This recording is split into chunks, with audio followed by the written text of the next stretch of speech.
What is up, YouTube, and welcome to this Captain America Steve Rogers video. So if you're new to the channel, please do click that subscribe. If you're enjoying, leave a like on your way out.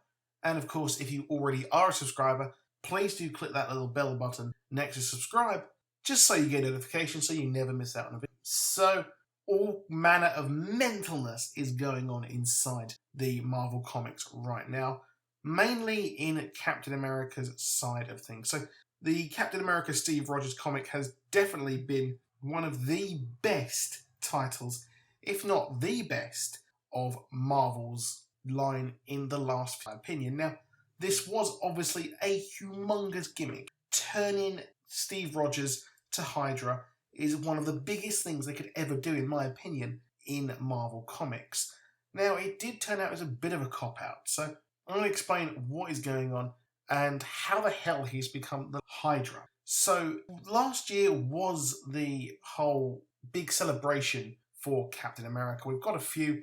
We've got Falcon as Captain America as well, but this is focusing more on Captain America Steve Rogers. So at Pleasant Hill, we had Maria Hill take things into her own hands and set up a cosmic cube-powered prison for supervillains. So these supervillains head to this weird sort of world and they live out their dreams, their fantasies, how they want to live, kind of. So they're given fake identities. But this was all a huge, huge ruse by the Red Skull to get things going into motion.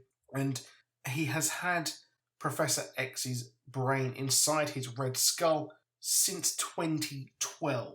So he has used this skull or brain to get what he wants and become stupidly powerful. So he used the cosmic cube, which was turned into a little girl called Kobik.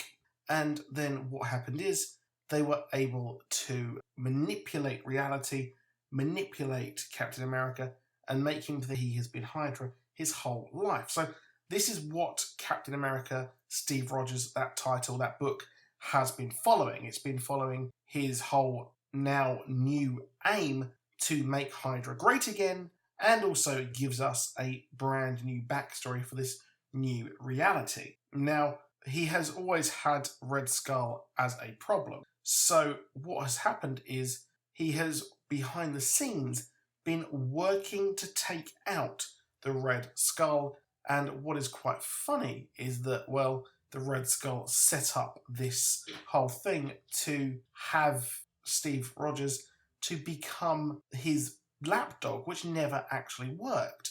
And Steve Rogers worked out that, well, the Red Skull is a huge, huge problem for Hydra, and he is not focused on Hydra, but on his own ego. That is what we worked out in the latest issue of Captain America Steve Rogers. A fantastic title. I highly recommend you checking that out. So what's happened is, well, Steve Rogers has been working very tirelessly to get a number of teams to take out the Red Skull, and he worked himself way to being the head of S.H.I.E.L.D. post Maria, and, well, has been working all of this by using the Uncanny Avengers, using the X-Men, used Rogue as well, to get the Skull outside of his brain, because he got rid of Professor X's brain inside his head. He was captured. Now, this was a huge thing because the brain would work out, and using the telepathic powers, he could work out that Steve Rogers wanted to kill him along.